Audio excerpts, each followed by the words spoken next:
Hello, candidates. Thanks for joining us. We're excited to have a special guest with us today, Mr. Kelvin Harris, CPA, and he's Senior Vice President and CFO of the National Urban League. He'll be sharing his accounting story and insights on how becoming a CPA has impacted his career. I'm Valerie Wendt, the CPA Product Manager here at Gleim. Hi, Kelvin. Thanks for taking time to talk with us today to share your story. Thank you. Thank you, Valerie. I'm glad to be here. We know you're a busy man, so we're going to jump right into the questions. So can you tell our audience what led you to pursue a career in accounting? Sure. No, I'm again, and I'm so glad to be here. Accounting was pretty much something I knew I was going to do early on. I was always good at math in school, and my mother, ironically enough, was a business math teacher, which was code for bookkeeping. So I took my first bookkeeping class, in high school, in the 11th grade and the 12th grade, and I loved it. And I always wanted to do business. So after 2 years of bookkeeping in high school, I knew right then I was going to be an accountant. I knew I was going to be an accounting major, so I went right into college with that accounting major right in hand. So it was a pretty early decision. I can't say that I stumbled upon it because it was pretty intentional for me. Yeah, I'm guessing for a lot of candidates that may be the case, and so that's encouraging for them that they're following the right path. And for those that may not be, knowing what to do, it doesn't matter how late they decide to follow that. No, not at all, not at all. So what motivated you to become a CPA? Yeah, well, let's see, one of my first jobs, I was a cashier at a drugstore, and I was working behind the counter, and the pharmacist for the drugstore was right behind me, and it was a quiet day, and he was just asking me what I planned on doing, and I said very confidently, "Oh, I'm going to be an accountant." And his next question to me was, "Are you going to be a CPA?" And at that point, I was stumped. I didn't know what that was. I thought I had done my research, but I was like, "Well, what's a CPA?" And he said it's a certified public accountant. And I remember him saying, they're the best of the best. And if you're going to be an accountant, then you need to be a CPA. And it's funny because it was really at that moment, and I still remember that so many years later, that it was a pharmacist that convinced me to be a CPA. But I remember his words that if you're going to be the best in accounting, you have to be a CPA. And I pretty much stuck with that from that point on. That's incredible. Were there any obstacles you had to overcome as you pursued your CPA credential? Well, quite a few. I mean, beyond just the challenge of college itself. After college, one of the things I realized, and it was my mistake, is I didn't actually take enough classes to qualify for the CPA exam in the state of Maryland, and I could have very easily resolved that while I was in college by just taking 2 classes. One class my fall semester, one class my spring semester. Would not have made that big of a difference in things. But because of that, I had to wait 1 full year before I could even take the exam because I didn't have enough classes that I took. So that was one big problem. Then the other problem I had was that I foolishly thought that I didn't need to study. And it's not an uncommon thing that you went through college, maybe you had pretty good grades. I had pretty good grades. Maybe you didn't, but for whatever reason, you think that, oh, it's just another test. And I've been taking tests for the past 4 or 5, whatever number of years.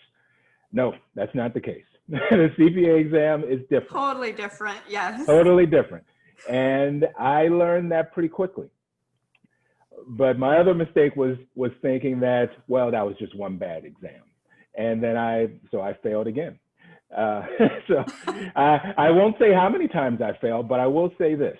When I finally did decide to study for real and used a product, which just happened to be Gleim, I passed all 4 parts at one time. So awesome. that was the difference. So I'll say I was smart enough to pass the exam in one sitting, but I wasn't smart enough to study for it the right way. I had to fail a few times. And you're not alone. There are candidates out there that are experiencing that same thing. So that's encouraging, candidates. So listen to that. Yeah, you can fail. You could. Well, I mean, the reality is, it doesn't matter if you pass all parts at one time. If it doesn't matter if you pass each part individually. In the end, all you want to do is be able to say you're a CPA. That's all that Right, matters. exactly. Yes, absolutely. So how has becoming a CPA impacted your career? Sure. Now, that's a great question. And I have to say, I wouldn't possibly have had the career I've had without being a CPA. For the job I have now, it's one of the items you'll see in the job description. The job I had before that, it's part of the job description. The job I had before that, it's in the job description. The reality is that CPA is just simply considered the gold standard in accounting. So to be a chief financial officer, there are lots of backgrounds you can have. You absolutely can be an MBA or have a master's, have an IT background, have an HR background. That is absolutely the case. You do not have to be an accountant to be a CFO.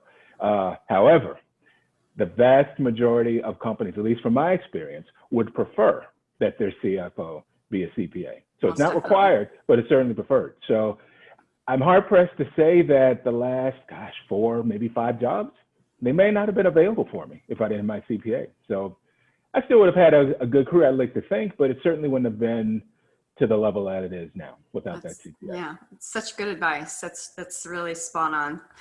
So I understand the National Urban League is celebrating its 110th anniversary. So yeah, wow. Congratulations. Yeah. That's September 29th, right? That's right. That's right. It's popping right up on us very quickly.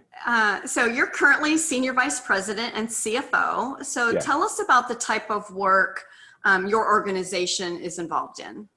Yeah, well, well, as you mentioned, National Urban League's been around for 110 years, and it's the kind of place where people are in the role for quite a bit of time. My predecessor was the CFO for 23 years. Wow. So I'm hopeful that I can come close to a number like that. So the sort of work we do, though, is focused on social justice and workforce development, and lots of civic improvement. So way we're set up is that we're headquartered here in New York City. However, we have just under 90 affiliates around the country. In 37, to be precise, 37 states, we have an affiliate. So in just about every major city in the United States, we have an affiliate that's focused on the ground to make sure that there's economic development in communities. We provide workforce training. We also are a civil rights organization. So we provide a lot of things in the community, but so much of our focus from the very beginning has been on workforce development and education. That's wonderful. From the cradle to the grave. We don't like to use that phrase too often, but we have programs for you wherever you are throughout. No matter what age, wherever you're at in your career, anything. Absolutely. That's awesome. Is there a particular project that you've worked on that you're personally proud of? Yeah, well, I'll say selfishly, we very recently closed on our new headquarters. There in New York? Here in New York. It's going to be a very large mixed-use development project in Harlem. So for those of you not familiar with New York City, we're currently in Wall Street, which just about everybody's heard of Wall Street. But Wall Street versus Harlem is quite a few miles away, both in Manhattan, but pretty far away from each other. But Harlem is where we were founded, and there's always been a strong push to get us back there. So being a part of that project, which ultimately is a $250 million with a B project, has been very exciting. So we're hopefully going to have a groundbreaking within the next year, and in about 4 years, maybe 3 years, we'll actually be moving up there. So it's very exciting. I'm really, really proud to be a part of it, because it was, from what I understand from my colleagues, 10 years in trying to get it together. So I was very excited to be part of the group that finally brought it home. That is exciting. Congratulations on that. I look forward to hearing the news about that. So I'll be looking for that. Yeah. So backing up a little bit. So what brought you to the National Urban League?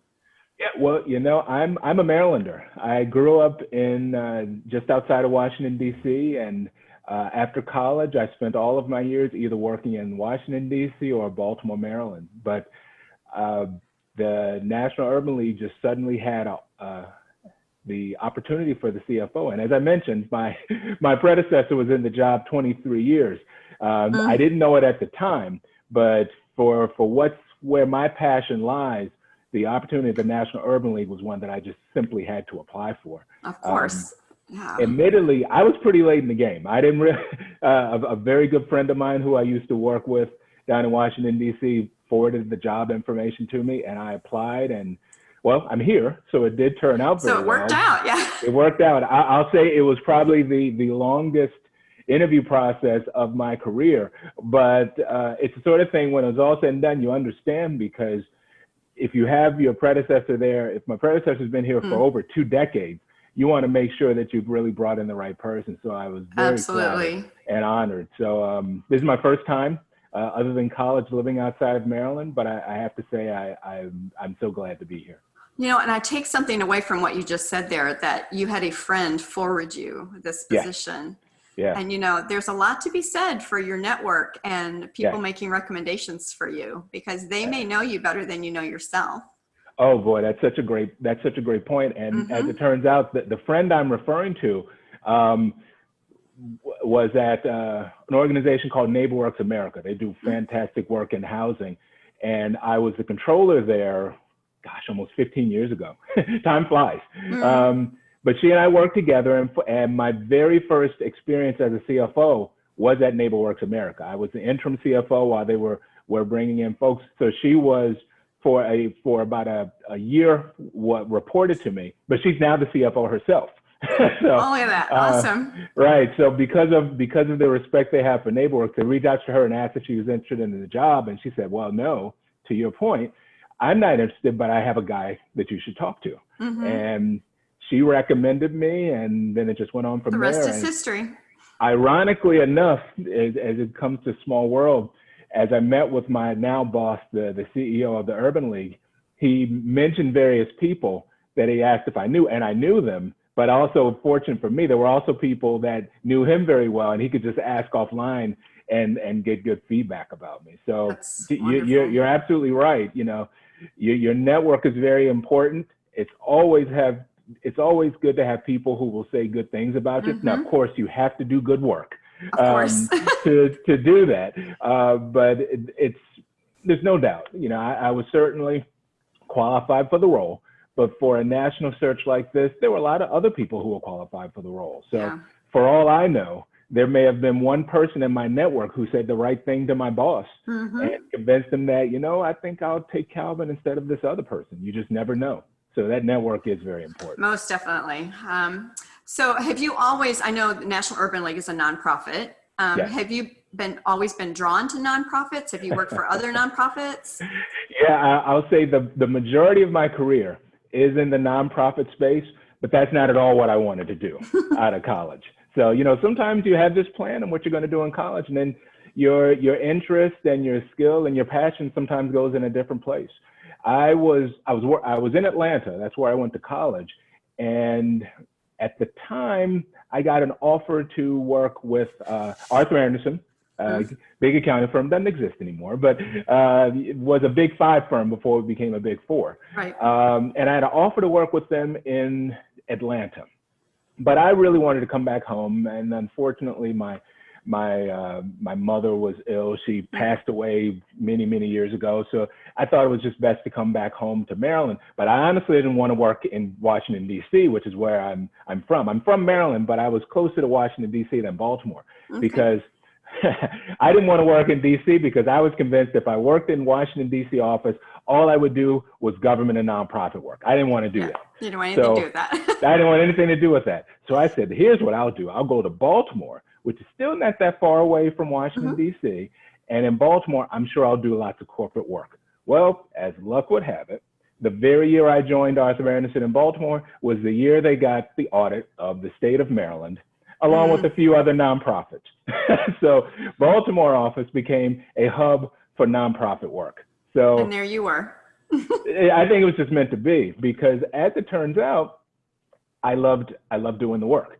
Now, there's a bad rumor. I always like to say it's not true that nonprofit work is easier than for-profit.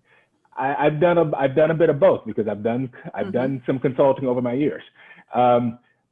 They're very different, but easier is not necessarily probably not the accurate statement. It's not the accurate statement. It's very different. We have very unique rules. And those rules can get very complicated. You'd be surprised just how many tax issues you can have at an organization that's supposed to be not-for-profit. But I found that the great thing about working at a not-for-profit is that I'm able to give and at the same time do what I enjoy doing, which is accounting. And for some reason, they pay me for it. I mean, who can beat that? So I get to be at a place where I'm helping people, and they pay me to help people. I'm like, well, I'm just lucky as can be to be in this kind of role. That's awesome. That's awesome. Is there anything you can share of your experience with NABA and the UN Foundation and how those organizations may have helped shape your career? Oh, absolutely. Well, NABA, or the National Association of Black Accountants, is a membership organization, and I actually still am a lifetime member, but I was their 24th national president. So I was the chairman of the board and all that. So I will say that organization, as much as anything, got me very comfortable with speaking in public. Not that I hadn't done that before, but I got used to the idea of that someone may just ask you a question, you have to be ready to answer it at any time.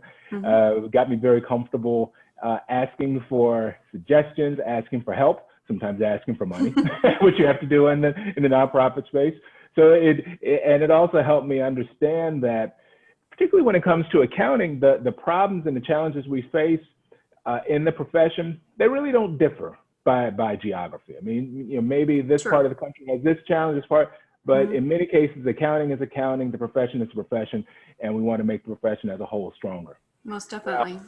But now, UN Foundation, what I learned, gosh, I was there 1 year, but I probably learned as much there as any place I ever worked, because while I was there, it ended up being my first time transitioning a banking relationship and transitioning a few other relationships. And what I learned so clearly there is that, and this is important for us, particularly as CPAs, if we want to actually work in private practice or work for others, is that in so many cases, people will choose their provider based on that relationship. Good advice, right? I won't name the bank, but I'll say the best banking relationship I had and the absolute worst banking relationship I had were with the same exact bank. Oh my goodness. So now, why was that the case? Because I had two different people. At one organization, I had a banking relationship where they almost predicted what we needed. It was just so amazing, the kind of work they provided for us. And then at the other organization, that was at UN Foundation, the bank really didn't give us much attention. They didn't return my calls. If I asked specifically what I wanted, they didn't provide it, and then we left. And when they asked me later why we left, I said, well, I've been telling you what we needed. You were never listening, so we went to someone who wanted us. So in the end, I don't blame that bank, because it wasn't that bank, it was the person. To your earlier point on relationships, in so many cases, you will find that people will choose to work with us or not work with us based on the relationship. Because at a certain point, are key, right? It's so key. At a certain point in our career, and this is part of the reason why you actually want to be a CPA, because the CPA just kind of levels the playing field. But everything that happens from there is still going to be up to you. One CPA versus another CPA, in the minds of most people, will just be even and equal, and that's good, no problem. But then it's going to be, how well do we work with others? How well do we anticipate their needs? How well are we making them feel comfortable? Especially as a CPA, how well do they just believe in us?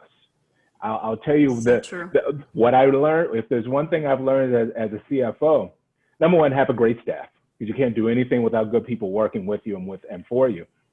But as much as anything, one of my most important roles as CFO is just to make sure that my boss and my board are comfortable that I have my hand on the wheel, that I know what's going on. Right. That even if I don't know this detail, but they know overall our organization's in good hands because Calvin is our CFO. As long as they can say that, then you're always in good stead. And honestly, can't fake that, but that's what you always want to have. You always want to have your relationships to where they depend on you to provide all that information. And I learned that from UN Foundation. Oh, that's one. And, and you bring up such, everybody is so worried about, the technical aspect of getting their CPA and, Yeah, sure. and the work that is going to be associated with that credential. But Sure. the relationship aspect of your position is just as important, if not more so. And I'm so glad you brought that up. You're so right. And I thought the same exact way in the start of my career. And I thought the same way when I began my career. And if I could remember which professor told me this, I would give her credit. So this is not my words, but I'll be the one saying them anyway, is that, early in your career or even early when you've gotten your CPA, in a lot of cases, it is all about the technical because you're proving yourself. You may be doing mostly transactional work, but then as your career progresses, it's going to be less and less about the technical and more about the relational, more and more about the personal. Now, here's the thing to remember though. The technical just has to be a given. It doesn't matter how good I am at schmoozing or how good I am at networking. If I'm a terrible CPA, I'm going to be found out. That will not be made. Yeah, it won't make it up. So you can't fake that. So, one of the beauties of the CPA, even though so many of us complain about it, but one of the beauties of the CPA, and it's one of the things I like the most, quite honestly, is the requirement of us having continuing professional education. We have to take classes. We have to stay current. And admittedly, as you get more and more seasoned, you see all this gray on my chin. So it's been over 2 decades since I first became a CPA. It gets harder and harder to find classes that you haven't taken before. So now you're just focused on doing things that are new, learning new things. So we had some interns come into our organization this year, and there were a few in data analytics. And I was excited to have them on board because I was looking forward to them teaching me because I don't know that area very well. And that's an area that's coming on strong. Yeah. And I was like, boy, I need to have a few. I need to have a few of you working for me, or even me work for you, so I can learn a little bit more. But yeah, you can never skip over the technical. But at a certain point, your relationships just will make such a key impact on your career. Yeah. Oh, that's so true. So glad you said that. So what advice would you give up and coming accountants? Yeah. We've kind of talked about some of that. So maybe you can summarize what advice you have. Yeah, for up and coming accountants, there are a few things. Well, first, get your CPA. That's my first piece of advice because your options are just unlimited. Even if you leave accounting per se and focus on IT, and of course the CPA is a lot deeper looking into IT now than when I took it. So there's so many things you can do with that. So number one, get your CPA. Number two, after you've got your CPA or while you're getting your CPA, really work on your network. And I'm not talking about just going around meeting people just so you can say, hey, I know this many people, or my LinkedIn has this number of people. I'm not talking about that. I'm talking about real relationships to where if someone has a question, they're going to reach out to you and ask a question. Or just as important, if you have a question, someone you can reach out and have those items for and cultivate those relationships and treat them like friends. I'm not, really genuine relationships, because to the point of me being here, someone that I've known now and worked with for over 15 years had a huge part of me being here. So you just never know when those are going to pan out. And frankly, if they never pan out, so what? You'll make more friends along the process, which just makes life better. And the other thing, the other thing as you continue on is, and the CPA can help you with this, is always focus on being better technically. One of the things that I always try to do is focus on those things I'm not very good at. I mentioned data analytics. I'll be honest, I'm still not good at it. I've taken a CPA class, a CPE class. I'm not very good at it. I'm not as good as I used to be on my pivot tables. There are a lot of things I still need to work on. I need to take some more Excel classes. Don't be afraid of that, and don't be afraid to admit that if those things that you're not good at, admit them to yourself and work on it. It's okay. It's unreasonable to think you're going to be good at everything. Acknowledge what you're not good at and focus on getting better at it. So true. So is there any extra or additional advice you would give those who are deep in the process of getting their CPA, so the CPA candidates themselves? Yeah. Number one, believe you're going to do it. Believe without a shadow of a doubt no matter what's going on, that you will pass the exam. I cannot begin to underestimate or tell you how important it is to just simply believe you can do it. Because even though I took it such a long time ago, and I took it at a time that you can only take it twice a year, the exam's always been tough. So even though I could only take it twice a year, those of you taking it now have to take a lot more data. You have to deal with a lot more data than I had to. So nothing's really, the only thing that's really the same is that it's a tough test, but that's okay. The numbers will always show that if you don't give up on taking the exam, you will eventually pass it. You may not pass it the first time. You may not pass it the second time. In the end, who cares? I didn't pass it the first time. I've already told you. Right. But, you know, I will say on only one interview in my entire career was I asked if I passed the exam the first time. And I said, oh, no, not at all. And I chuckle about it because to me, it's funny because I also realized that if I had studied properly, I probably would have passed it the first time. But honestly, who cares? In the end, we're not walking around saying what our scores were on the exam. We're not walking around. Your scores don't show on your certificate. Nope. Yep. Most important thing is to believe you can pass it. Number two piece of advice is study. There's no substitute for study. And you know, at the risk of talking about my own situation, you know, study with something that's going to help you get through it. For me, I ended up using Glyme products when I was studying for the exam back in the 90s. That's how long the product's been out there helping us. So I used it every day for a few hours. I used it on the weekend all day, and it helped get me through the product. Helped me get through the process because I was able to go through it in a very regimented way, so that by the time I walked into the exam, I was confident. I was still scared, and that's okay too, but I knew I was ready. And then when I had done all those things and I put in the work and I studied, I passed it. And when I got my scores, I'll be honest, I wasn't surprised because I knew I put in the work and I knew I believed I was going to do it. Well, that's great advice. Do you have anything special that you would like to say to minority candidates? Oh, sure. And thank you for asking that as well. You know, it's sad because for minority CPAs, our numbers are not matching up with the population. Whether we're talking about Black, African American, Asian, Latinx, Native American, it's pretty much all the same. Irrespective of our numbers within the population, our numbers within the CPA profession aren't there. And there may be a myriad of reasons why. Part of it also is just making sure that we're not quitting. When we're there, just don't give up. Keep pushing through. There's a sad irony out there, is that there are relatively few CPA CFOs of color that I can call colleagues.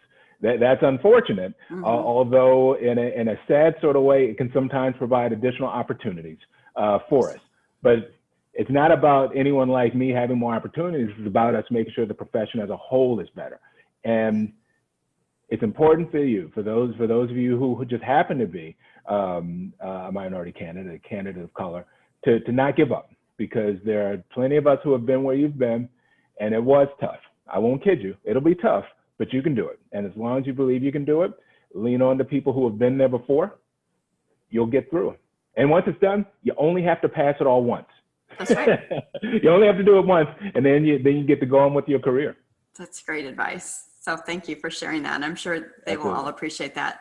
So is there anything that we haven't covered that you would like to let people know about? Well, I think we've really covered it all. I mean, it's really been a pleasure to talk with you. And I have to say the accounting profession has been really great for me. I truly had no idea, even when I was a teenager wanting to be an accountant, young adult trying for the exam, I really had no idea where just 3 little letters would take my career. It's just been an amazing, amazing journey. So for those of you starting your CPA journey, I congratulate you and applaud you on doing it. And here's the beauty is that as much as I couldn't have predicted what I would do with my career, there are probably careers that haven't even begun yet, and opportunities that haven't even started that you'll be a part of because you're becoming a CPA now.